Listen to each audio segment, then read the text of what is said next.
1, 2, 3. Just give me patience, yeah.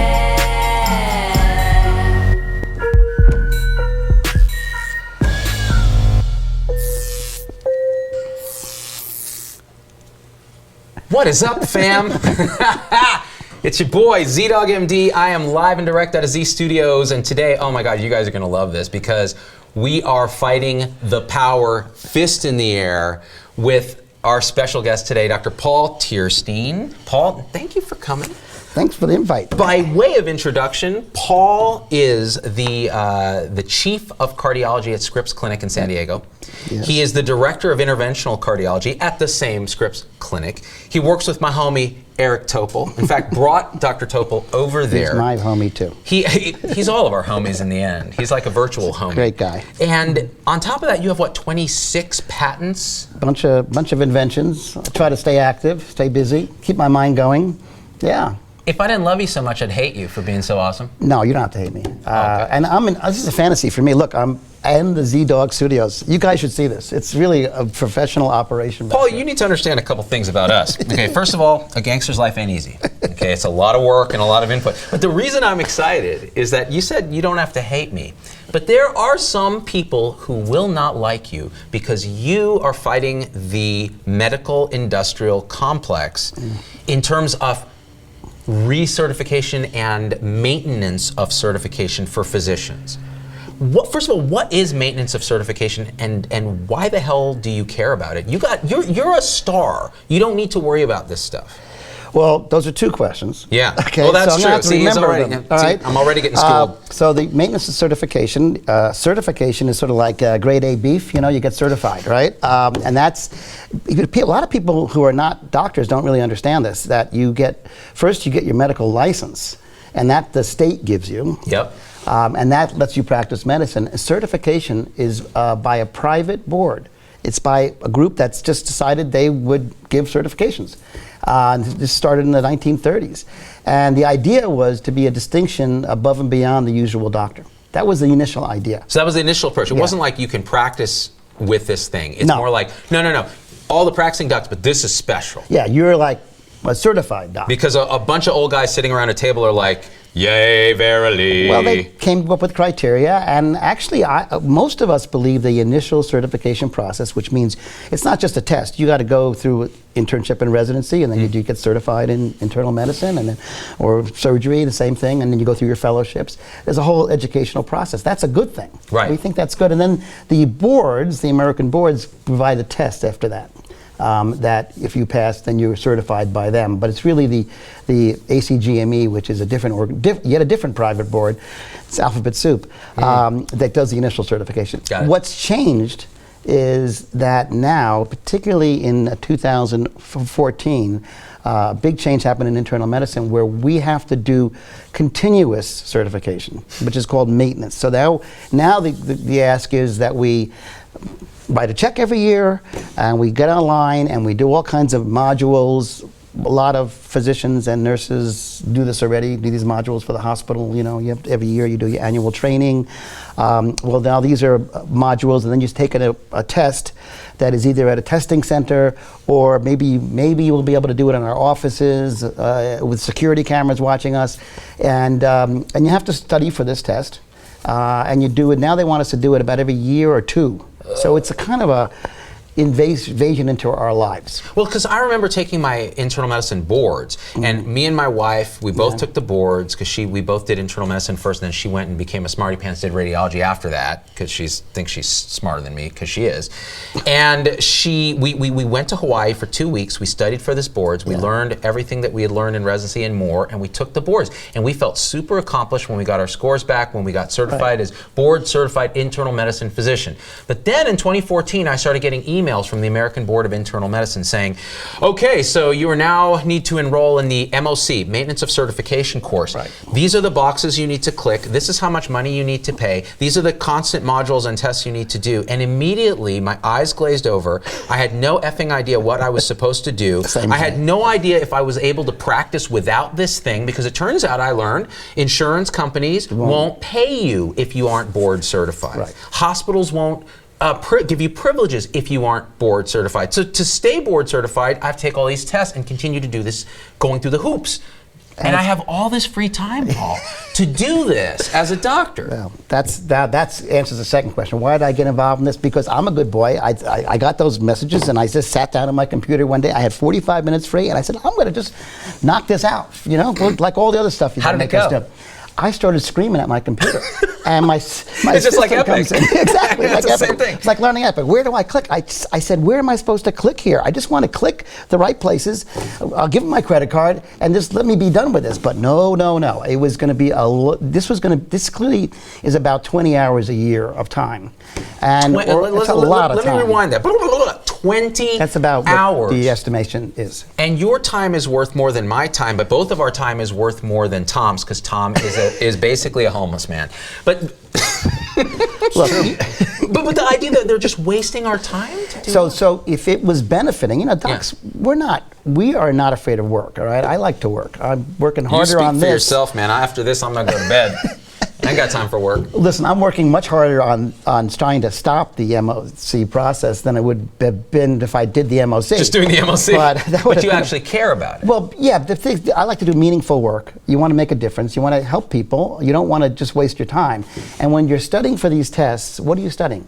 You're studying the things you don't know because you don't need them. Yeah. So if you're an orthopedist, for example, when you do their MOC, you have to learn about pediatric orthopedic surgery, even though you may just be treating adults. So you're not going to have to study much about what you'd use every day. You're going to have to study what you don't use. So it's the preparation for the tests are really meaningless and not helpful.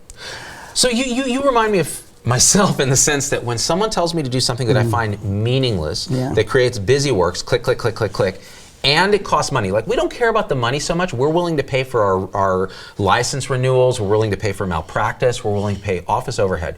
But to pay somebody to do work that's meaningless, but the question is it meaningless? So a lot of people will push back, Paul, but we got to hold our doctors accountable because it should be doctors policing doctors, and isn't that what's happening? We're holding them accountable because maintenance of a certification actually keeps us on our toes and makes sure we're great doctors with good outcomes to result. Is that what's actually happening? Well, that's what the American board likes to call it, that it's self-regulation, the privilege of self-regulation. But as we look at it, it's regulation by the American board.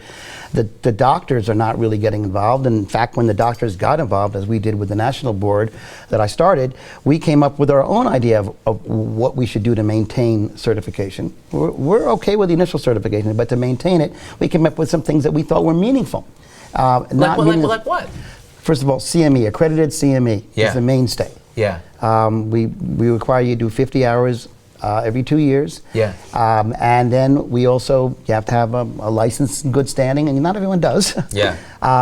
If your hospital privileges have been revoked and not reinstated, then you're not going to get certified. Right. If you're you do procedures. If you're a surgeon or if you're an interventional cardiologist like myself or EP doc, you have to have privileges in an accredited institution to do those. Right. And that way, that's how we come up with instead of coming up with like minimum case volumes for certification, which are sort of arbitrary, we figure, well, the hospitals that are accredited will have a peer review process, and that's how we deal with that. So that's what we came up with, and these are some pretty smart people. Our board has it's about 22 people on it, and most of them are academics, and they come from Mayo Clinic and Harvard and Stanford. Nerds. Yeah. They're not nerds, but I say they're nerds, so they're nerds, right, people?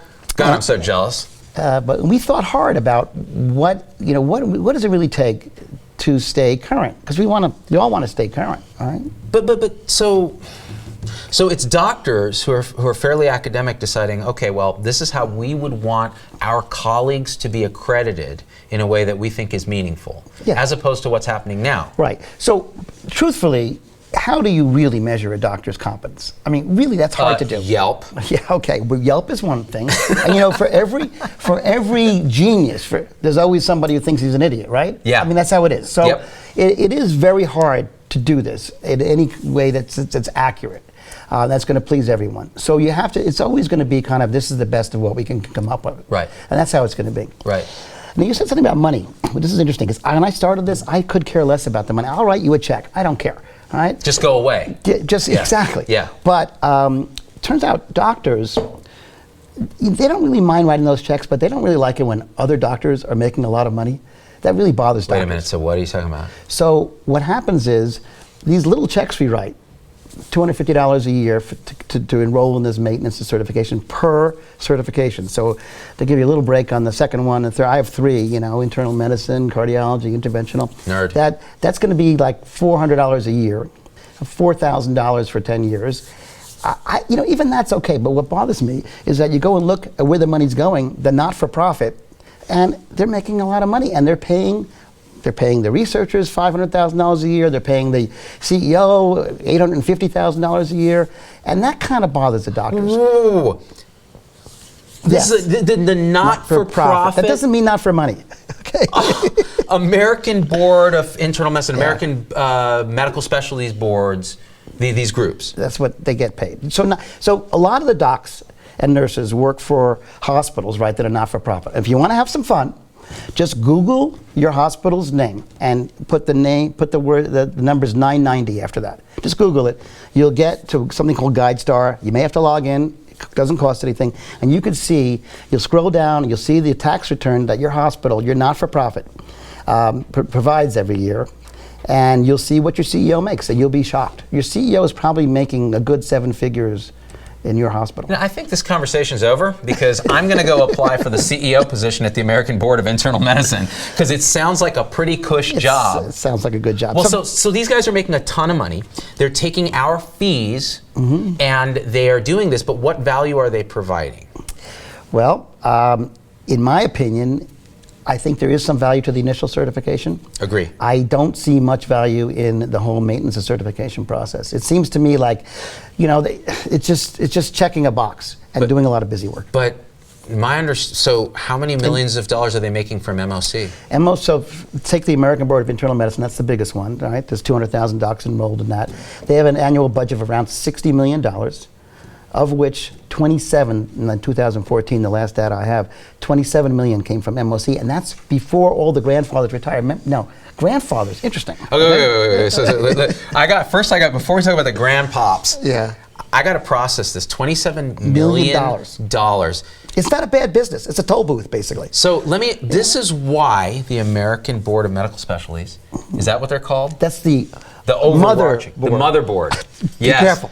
Yes. They don't like you. I doubt they like because you're pissed about MOC for the reasons that it's meaningless work and it's enriching doctors that are supposed to be helping regulate us, and you started your own alternative board organization, the National Board of Physicians and Surgeons, which is much less expensive, doesn't have the MOC stuff, but still uses the accountabilities you talked about. They must want you dead. Well, $27 million, that's big pharma money. So this is the problem, and that's just one board. So there are 23 other boards. So apparently someone did this, and there's a paper somewhere, that the annual budgets of all the boards are around $230 million a year. And they've also have reserves. They've been collecting money, and they have like $700 million in the bank, all these boards. It's kind of crazy. And in our doctor's lounge, we have an ATM and a pay dispenser of food, and they're sitting on how many millions of dollars? It's a lot of money. But here's the question: is there data, before we get to the grandfathering thing, which I want to talk about? Is there data that MOC actually improves patient outcomes? Great question. So there turns out to be a lot of data on certification and MOC, but it's not robust or good data, and most of the data proves that it doesn't really do much. That's the truth. Most of the data actually comes from employees of the American Board, particularly American Board of Internal Medicine. So they actually employ PhDs and MDs that that actually run studies on what the possible benefit of these of certification is and MOC. So there is some data, for example, that if you're a board certified cardiologist, you do a better job taking care of heart attacks patients than if you're not a cardiologist. Well, that kind of makes sense. I mean, you spend 3 extra years learning. Board certified. But then you look at MOC and Maintenance the of studies. certification, The studies that they're very weak, and they've never been able to show real clinical benefit. And if you look at the actual data, the marketing materials from the American Board will talk about the good data to support MOC, but then when you look at the data, it's really weak. And even their own statisticians, who are making $300,000, $400,000, $500,000 a year to write these papers, so they're conflicted. Even when they write the papers, they're honest people and they're good researchers, and their papers are kind of like, well, couldn't really find something. Yeah, there's really no clinical, or the results were minor, but then that gets, in the marketing materials, that gets changed to a more emphatic, robust defense. Yeah. So they're not fudging the data; they're fudging the spin of the data. That's a really good way to put it. Yeah. And so again, and like you said, these aren't bad people. No. They're doing what they're paid to do. Yeah. But they're paid a lot to do it, and this is our money. Yes, it's our money. But more importantly, I don't care about the money, like you said. What upsets me when I hear this is my time has been raped. It's like someone went in and stole hours of my life that are so precious to me, where I'm not spending time with my family, with my patients, with my staff, with my friends. I'm spending time on a computer satisfying the click boxes for something that is not clinically shown to help, and that is enriching somebody at a not-for-profit. And they won't give up on this. And they're making changes, but they're not giving up because there's a lot of money at stake. We're both going to die. Well, they're going to have us killed. Well, you know, I was inspired, I think, really by my father's death. My father was a very busy doc. He died at 83 in the office after a 12-hour day. That was his life. He loved it. Like my dad. Phenomenal. Yeah. He called, in his last year of life, he called himself PGY 54. he was really Postgraduate year 54. He was great. Amazing. So what you realize when your dad dies, that, you know, it slowly dawns on you that you're next. Okay, so I'm next in line. So I better make life meaningful and get all these things I want to get done. And when they make me do something that's meaningless and wasting my time, I do not like wasting time. Yeah. I'm multitasking all the time. I want to get as much done in every day and in my life as I can. 5 years ago, you learned how to fly. You flew into Vegas from San Diego yourself in your own plane. Yeah, and again, it's something I always wanted to do. And I learned how to do it, and I'm enjoying it. So you have no problem learning new skills. No, I like that. Knowing how to budget your time, doing meaningful work. You have a big problem having your time wasted, and that was enough to get you to start the national board? Well, actually, you know, social media had a lot to do with this. In an interesting way that really is something that everyone should think about. In cardiology, in particularly interventional cardiology, a guy started his name is Morton Kern, in Long Beach now. He started it's called a listserv, which is, you technical guys know about that. It's basically just a bunch of emails. Yeah. And when there's a clinical question that you can't answer in a book, you know, you want a curbside, kind of like, you know, I got a patient with this problem, his platelets are down, how can I put a stent in? You get a lot of good responses from thought leaders. Of course, yeah. So it was about 100 on. So I sat down to do the MOC. Yeah. I got so frustrated. I wrote this email to the 100 or so thought leaders in interventional cardiology. I said, have any of you tried this? I mean, it seems like a total waste of time. Isn't enough? Shouldn't we do something? In a week, I got the whole week of emails back and forth about how horrible it was. And then they said, well, Paul, what are you going to do about it? Wow. So I wrote a petition online.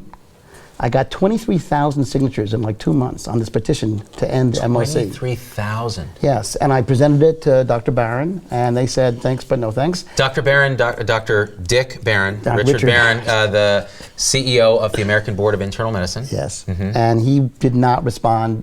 You know, he said, well, thanks for your information. That was about it. And then on the website that had the petition, I started getting all these comments. Well, what are you going to do? What are you doing about this? Yeah. So we started our own board. Myself and about 20 other academic docs. That's the national board. They're the American board, we're the national board. So, yeah. This is bigger than America. It's national. I love it. So you just said, forget it. Here's an alternative. Right. Now, who accepts actually this board as a... Great question. So we have 70 hospitals. Yeah. We have, that accept for privileges, Yeah. our board. And it grows. It's growing slowly, though. The big problem is insurance companies. So Medicare, you don't have to be board certified to get paid by Medicare. Right. But you have to be board certified to get paid by Blue Cross. Private insurance. By United. And so if you want to stay in business and be a doctor and work on patients who have commercial insurance, you have to be board certified. And if you're not grandfathered, if you're over 40, you'll if you're about over 50. Because I'm not grandfathered. I'm You're not- 44. Yeah, grandfathering started in 1990, ended, I should say, in 1990, so 50, 60 years. If you're not grandfathered, you will lose your certification if you don't do MOC. Yep. All right, so That's what I've been our told. biggest problem is getting the insurance companies to accept us, and they haven't. Not yet. And now there's a lot of legislation in about 20 states pending to try and get insurance companies. It's one of the reasons we need support from doctors. We have to get the legislators to understand how bad this is and to support legislation to accept alternative certifications for maintenance phase, and also to accept to have it so insurance companies can't require certification. Z-Pack, I want you to, first of all, I want you to go to nbpas.org. Logan, maybe you can put up that, go there. And as I recall, Paul has a really cool video on there where he debated the head of the American Board of Medical Specialties and just lays out the points. And there you can sign up for the email list that Paul's talking about. And what he can do is he can convert your email into an easy click, lobby your congressman, lobby the insurance companies to change what they're accepting, because the more I learn about this, the more furious I get that this is another vestige of like a health 2.0 matrix that we're forced to operate in. Free us up to do stuff that matters. Let doctors be doctors. Let nurses be nurses. And that's the point. That's why when I saw your thing, I said, this guy he's going to understand this. He's going to get this, and you got it right away. Well, you know what really pissed me off, and we were talking about this a little bit before the show. This idea of grandfathering. So let me explain it to the Z-Pack, and then you can fill in. Grandfathering's dope, okay? And listen, I'm going to explain it to you because I know more than Z about things. Here's what grandfathering is like. In the 1980s, in hockey, they instituted the helmet law. This was totally lame. So all the real old school hockey players, they didn't have to wear helmets. That's called grandfathering, people. You're welcome. This has been your moment with Tom. I'm just really glad that Tom didn't make it some weird sexual thing. Like, oh, did you go to that party? There were a bunch of people grandfathering over there, you know what I mean? Thank you, Tom, for that Tom, moment of that was zen. great. Let me explain what I understand grandfathering to be. So grandfathering is when you're of a certain age, or you got your board certification, your initial board certification before a certain year. 1990, 1990, depending on the board, is it I all? think they all started around 1990. Got it. Yeah. So that means that if you got it before then, they give you a pass. They say you're grandfathered in. You don't have to do maintenance of certification. Your board specialty certification lasts forever. For your life. For life. Now, guys, let's do a little math on this real quick. Who were the doctors who got their board certification before 1990? Were there a lot of women? Not so much. No. Were there a lot of minorities? No. Okay. Were there, was it pretty diverse? Not so much. White males. Old white men. Old white men like me. Who, like you, you're Jewish, you don't count. Old white men who get they get a pass. So in a way, this is institutional discrimination. So Richard Barron, who is an old white male, is now telling you that, no, us guys, we're okay, but you young people need to keep on your toes and also give us money every year. Yeah, it's really discriminatory, and it's a barrier to entry too. I mean, it's really anti-competitive. It's wrong. Yeah, it's wrong, and it really makes a hash of all the arguments that you got to do MOC to stay current. Right. Well, what about all these? 40% of the doctors don't have to do MOC. So we don't care if they're current or not? I mean, I don't get it. It's a scam. The more I hear you talk about it, the more outrage I get, and it's hard to perturb me these days. So I mean, well, here's the question: Does NBPAS, your organization, does it have support among doctors? Yeah. So we've got 6,000. We've certified over 6,000 doctors already, and it was designed, by me, someone who doesn't want to waste time. So the way you do it, it's very simple. You got to have been previously certified. That's a really important aspect of it. This is not a fly-by-night test, right? You have to have it's not that there's no test. There's a test. It happens, but it happens when you're initially certified. Right. And then you got to get on this website, nbpas.org, and it takes you 10 minutes. You're going to have to give us, your name, your NPI, your email address, and you're going to have to tell us what boards you were certified in, and then it costs $169 for 2 years, and after that it's $75 a year. Got and it. if you're in training, it's $29. All right, we don't want to make money. I'm not getting paid. None of the docs are getting paid. This None isn't of the going board- to buy your plane? No, this. I wish. I wish, but it's not. I mean, Yeah. we're not. We're really very sincere about that. We do not want to make any money, and that cost actually will come down the more people we get. Yeah. And also once this politics dies down, Yeah. because it doesn't cost that much Yeah. for us to do once we get it all going. And then when you do your application, it will take you 10 minutes. The biggest problem you're going to have amongst doctors, particularly the older doctors, is you're going to have to upload your CME certificates, and a lot of doctors don't know how to do that. Yeah. Well, that's why we get our millennial friends to do it for us, right? That's it. Yeah. You got to have those, and we're trying to figure out a way to actually get those automatically in the database. Got it. And we will check. We're going to check to make sure that your license is current. We find people that have been privileges are revoked, that their Right. license is suspended. Right. And we're going to check your certification, and then So we'll I'm going to make send you a certificate. I'm going to make a pledge right now. I'm already on your email list, which I think everybody should join. I think I'm going to get certified through NBPAS because it doesn't harm your other certifications. Not at all. They're independent. No. The And hope you get is it nothing will. else you can put on. If you want, you can click the box, and I think we charge $8 or $14. They charge $75. We charge like $14 for a certificate on your wall. Sweet. Can it say Pimp of the Year? Because that's the only certificate I want. I'll tell you the truth. For you, yeah. People, We'll do a if special one. you're not supporting NBPAS, I don't get my Pimp of the Year certificate. All right, it's a pimp to play kind of scenario Oh my that we've got. I love it. Now let me see. I had some other questions for you because here's a question. Do you think this is just too divisive? Like, why would you go and stick a finger, like a big poker in the hornet's nest of this? Doctors are divided enough. Shouldn't we be sticking together and just rally around ABIM and these boards? I actually think this is going to help bring doctors together. Because look, you know how this is, right? The job is a pretty intense job, right? Yep. Being a doc. And it's just time, and you're always putting out fires. Yeah. And there's a saying about don't forget the important for the urgent, right?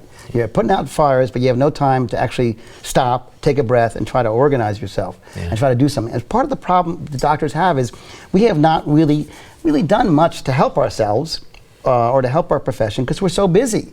And we just want to get through the day. Yeah. And so this is basically saying, look, stop, take a minute, join this organization, and think about how you could make your career better, how you could make being a doctor better. Think about what matters, and then try to make a difference, like you're doing. You got to. Otherwise, we're just going to get told what to do by the insurance companies, by corporate America, and they don't really know what's best. So I think this can bring us together.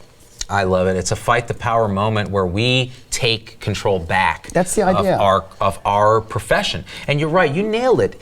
We don't have the time.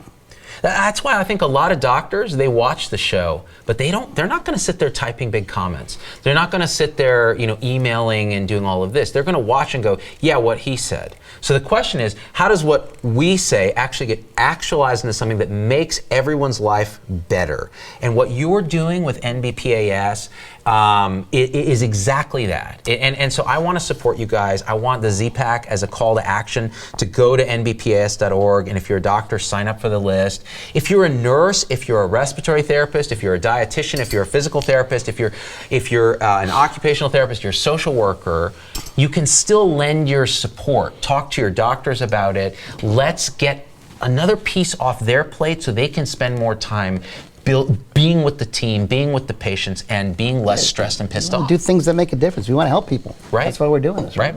Yeah. I agree. I'm doing it for money, but you do it for whatever you want, Paul Teirstein. I made enough money. I'm fine with that. You get your pilot's license now. You're all holier than thou. I'm learning salsa dancing now. You're kidding me, I'm really? telling you, that's a good exercise for the 60-year-olds. Yeah. So you're 62. Yeah. And you're doing salsa dancing. You just learned to fly.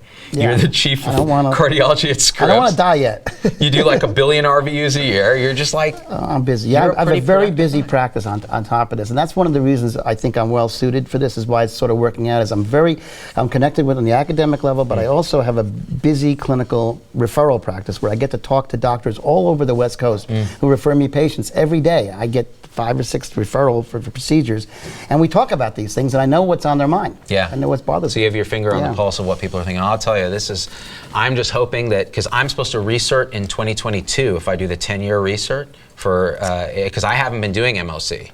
We'll have this figured out by then. Okay, please. Okay, that's my goal. That's a goal. That's actually a little bit longer. It should be 2 years. I'm hoping we'll get this figured out. Because if I have to learn anything about something outside of my scope of practice, That's the problem, which yeah. is pimping, clocking a grip, gangster-ish, and hippity hop parody stuff. I'm sure we can come up with a specialty for you. I love it. The musicological You're not hospitalist. bad. Yeah, I like that. ACGT. Well, there is music therapy. There is. Yeah. Yeah, I like that. Tom Heinemer, other thoughts? No, not really, Z. Plus, me and Logan have a pretty dope grandfathering party to go to. So maybe we can wrap this thing up. I don't know. So funny. I hate you so much, Tom Heinemer, and yet I love you. Let's read a couple comments real quick, though. Shelley Overholt Thiessen says, "Family med doc, due to take my second recertification this year, was willing to take the test, but then realized that all MOC fees projects I have to do, canceled that. NBPAS certified now. Happy my hospital All right. CRMC accepts NBPAS." See, it's working for that person. That's terrific. That's a great I love comment. it. And we can make it work for more. Grandfather docs will be announced as lacking cert next year. Pete Collins. Okay, but that doesn't matter. It doesn't matter because That's it's not the going to point. affect It's just going to be if your patient happens to find the website, the American Board's website, and click on your doctor's name, it'll say lacking MOC. Right, but otherwise they're coming up with I think it's supposed to say not participating in MOC is what it's supposed to say, something that's benign. But that's not going to affect your hospital privileges or your insurance company contracts. So nothing that matters. No. What's the rationale behind grandfathering? Says Erica Christine, if recertification is needed for people recently out of school, how can board justify not requiring it for older doctors? I'm not the one who did it. You ask them. I think the answer is going to be some contractual thing when you first took the test. Who knows? But that's a big. I think the grandfather issue is a big problem for the American Board. Yeah, I think it's a big problem. And a lot of our commenters agree. Yeah. Terry Manlove says, "Smart." So you good actually talk. have listeners, huh? Yeah. This isn't all smoke and mirrors, Paul. I thought it was just you and I here. There was about 500-600 people at one point. I love it. Dwindled down to a whopping 352 just because Tom opened his mouth. How dare you? Have a lot of good points about grandfathering. Oh boy. All right. Well, I think I want to thank. That was great. Let's pull up Paul's identifier again, Dr. Paul Teirstein, who is. Logan, there we go.